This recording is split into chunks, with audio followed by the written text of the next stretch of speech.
রাতে ঘুমানোর আগে ছোট্ট একটি সূরা পড়লে 1000 আয়াত তিলাওয়াত করার সওয়াব হয়। আল্লাহ রসুল সাল্লাল্লাহু আলাইহি ওয়াসাল্লাম সাহাবাদেরকে বললেন, হে আমার প্রাণের সাহাবারা, তোমরা কি প্রতি রাত্রে 1000 আয়াত তিলাওয়াত করে কি তোমরা ঘুমাতে পারবে? সাহাবীরা কেউ ভয়ে হাত তুললেন না।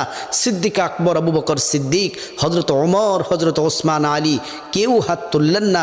আল্লাহ রসুল সাল্লাল্লাহু আলাইহি ওয়াসাল্লাম বললেন, তোমরা কি কোরআনের সেই ছোট্ট সূরাটি তাকাসুর কি তোমরা কি পাঠ করতে পারো? আবু বকর সিদ্দিক হাত তুললেন, ওসমান আলী, তালহা, সাদ বিন আবি ওয়াক্কাস প্রত্যেকটা সাহাবী হাত তুললেন।